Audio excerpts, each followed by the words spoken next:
이제 어제부터 우리가 잠언 22장을 봅니다. 계속 새벽에 잠언 말씀을 묵상하는데요. 이제 어제부터 보는 22장부터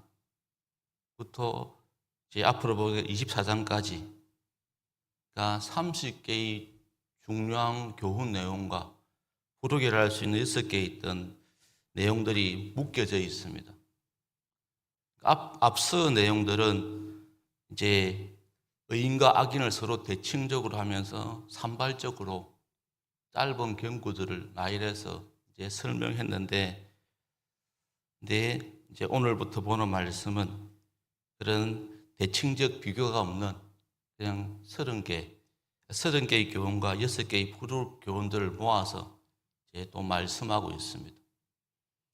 이렇게 오늘부터 달라지는 그 말씀의 핵심 내용이 바로 17절, 18절, 19절에 있습니다. 19절에 보면 내가 내게 여호와를 의뢰하게 하여 이것을 오늘 특별히 내게 알게 하였노니 라고 말씀하고 있습니다. 특별히 알게 한다는 건 바로 지혜를 말합니다. 17절, 18절에 보면 또 그 지혜가 뭐냐 하니까 바로 하나님께 듣는 마음입니다. 하나님의 말씀을 듣는 마음. 우리가 이렇게 말하면 딱 떠오르는 인물이 있죠. 솔로몬입니다. 솔로몬이 다윗을 이어서 자기가 왕권을 이어받고 또 왕으로서 백성을 다스리게 하기 위해서 하나님께 원한 것이 바로 듣는 마음이었습니다. 이 듣는 마음은 바로 하나님의 판단을 마음에 담는 겁니다. 그러니까 하나님의 판단에 의한 하나님의 판단을 마음에 담아서 내 말과 행동을 거기에 비추어 거기에 따라 행동하는 것을 말합니다. 그러니까 하나님의 판단에 비추어서 하나님의 판단에 어긋나면, 하나님이 원하지 않으면 내가 내 마음에 원하더라도 그것을 행하지 않는 것. 그게 바로 지혜고 그게 하나님께 듣는 마음이라는 겁니다. 그러면서 이제 19절에 말하는 단어가 바로 의뢰입니다. 의뢰.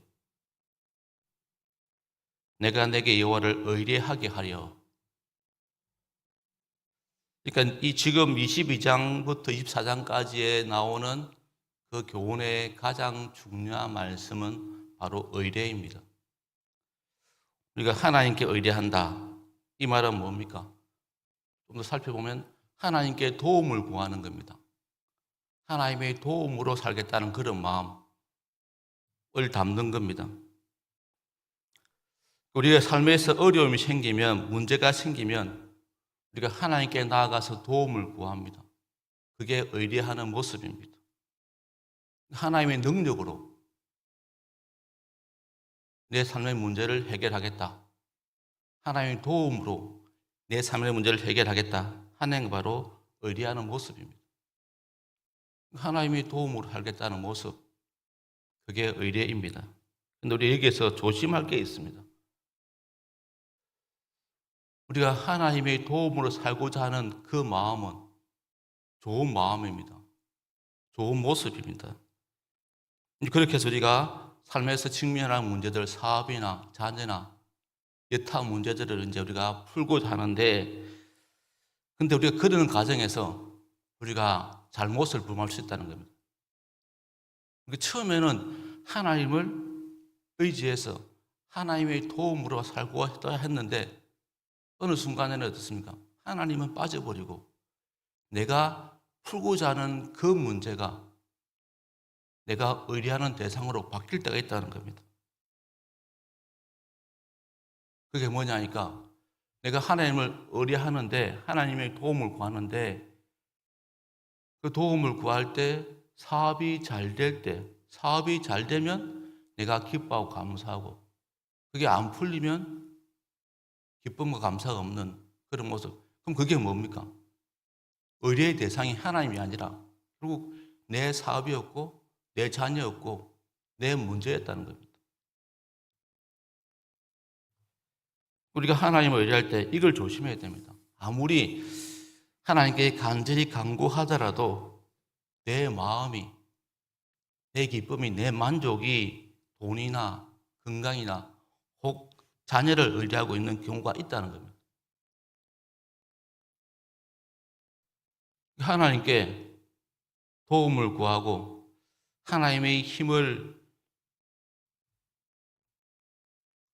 의지하는 모습. 근데 그런 과정에서 내가 진심으로 하나님을 의지하지 않고 내 문제에 내가 매여 있다는 겁니다.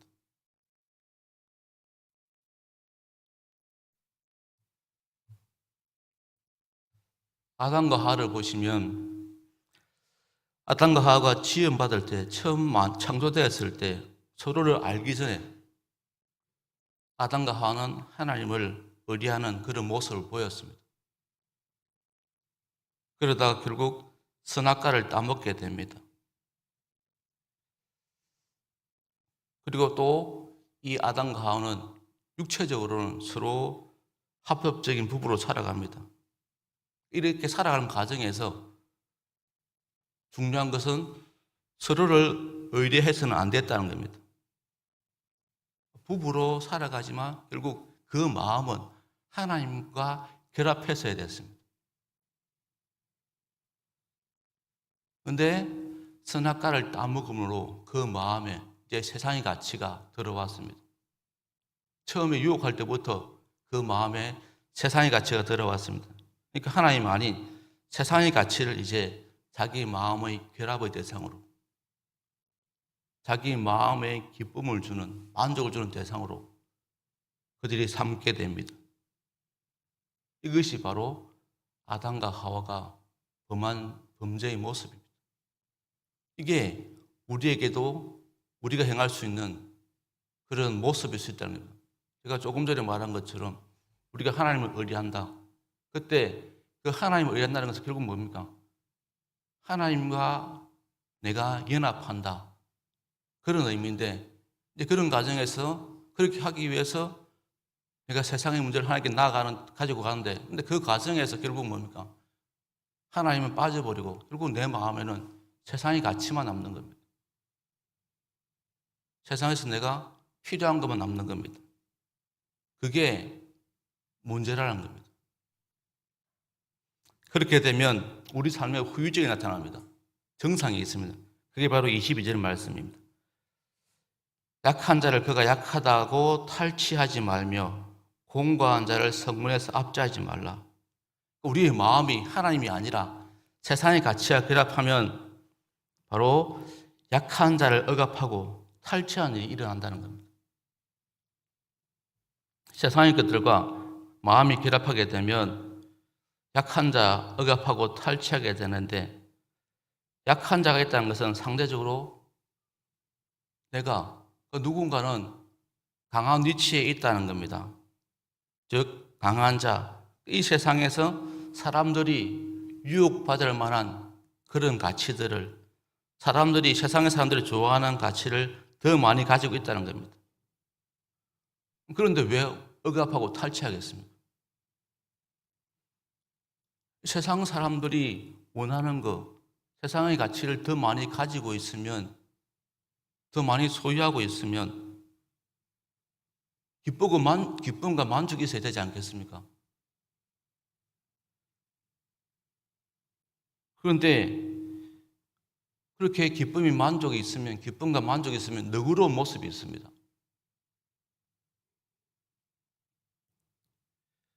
우리가 흔히 좋은 일이 있으면 우리가 한턱 내고 싶어하는 마음이 있지 않습니까? 그게 바로 너그러운 모습입니다. 그러니까 세상의 가치를 많이 가지고 있으면 이런 너그러움이 있으면 기쁨과 만족이 있으니까 자연스럽게 이 너그러움이 이제 나타나게 되는데 오늘 말씀 보십시오. 돈이 많은 부자는 얻는 자들의 돈을 더욱 착취하고 탄압한다는 겁니다. 이상하지 않습니까? 세상의 가치들을 많이 가지고 있으면 너그러워야 되는데 세상의 가치를 많이 소유하고 있으면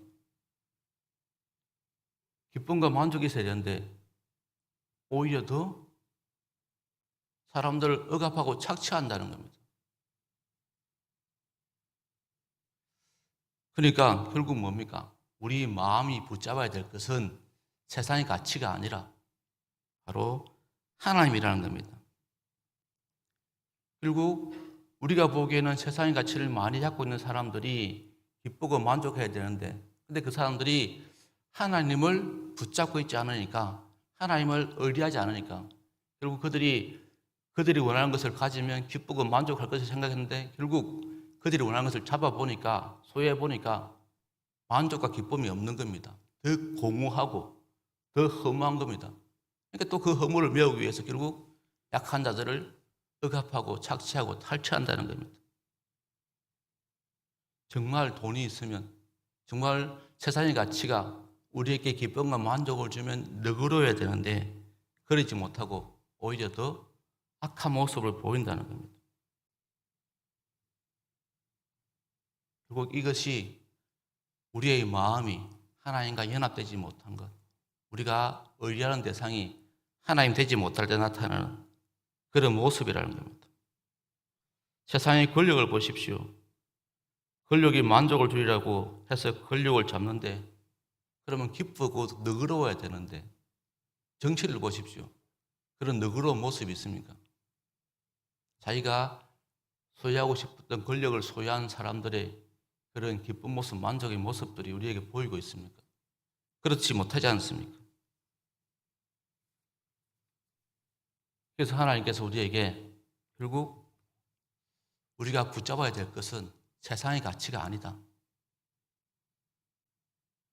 내가 하나님의 도움으로 해결하고자 하는 그 문제가 우리에게 기쁨을 주고 만족을 주는 게 아니라, 우리에게 기쁨을 주고 만족을 주는 것은 바로 하나님 한 분뿐이라는 겁니다.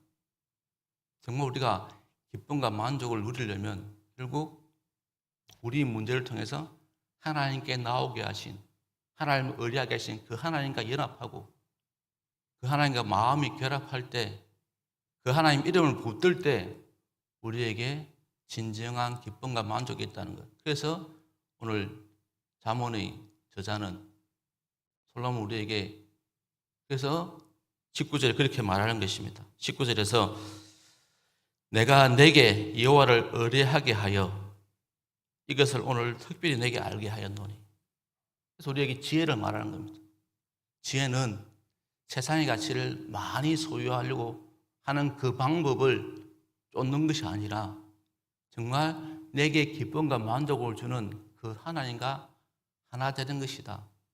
그 하나님의 이름을 붙잡는 것이다. 그래서 그 하나님 주시는 마음으로 판단하고 행동하고 삶을 살아가는 것이다 라고 말하는 것입니다. 이것이 우리가 보이는 하나님을 진정 의뢰하는 모습입니다.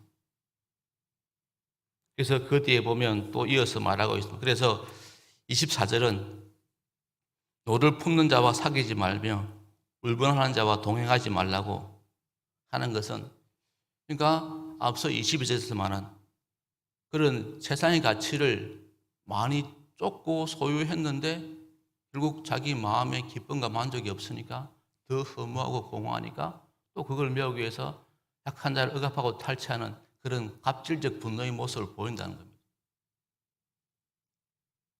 그런 사람들과 동행하지 말라는 겁니다. 그러면서 25절에 그러면서 이제 하는 말이, 그러면 이런 세상의 가치를 많이 가진 사람, 많이 소유한 사람들만 이렇게 또 분노하느냐? 그게 아니라고 말하고 있습니다. 세상의 가치를 많이 가지면 만족하고 기뻐해야 되는데 그게 아니니까 또 갑질적 분노를 보이는데, 또 한편 세상의 가치를 많이 갖지 못하더라도 똑같은 모습을 보인다는 겁니다. 그게 뭐냐니까, 그러니까 울분하는 자, 결국 세상의 가치를 많이 갖지 못해서 피해망상적 분노를 보이는 사람들을 말합니다.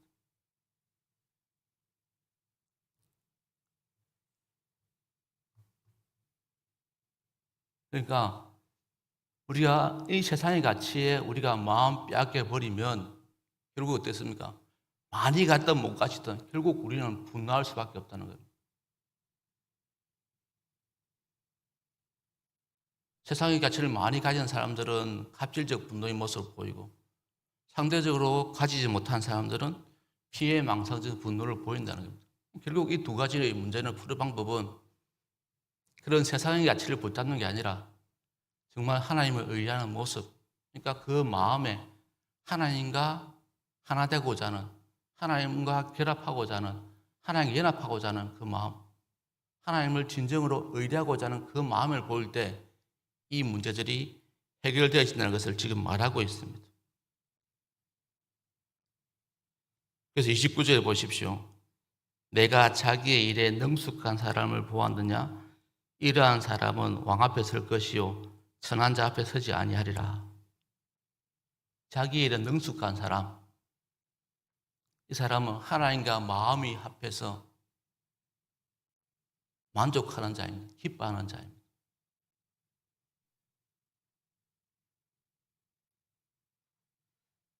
이렇게 하나님과 마음이 결합해서 만족하는 자는 현재 주어진 삶에 집중해서 그냥 단순하게 세상적 가치로 통해서 자기가 높아지거나 더 나아지려는, 아니면 자기 삶의 지경을 더 넓히고자 하는, 그러니까 앞에 28절에서 말하는 내 선조가 세운 내 지기석을 옮기지 말라, 이 말은 세상적 가치에 마음이 빼앗겨서 세상 가치와 결합해서 더 높아지고 더 교만해지고자 하는 그런 마음을 표현한 겁니다.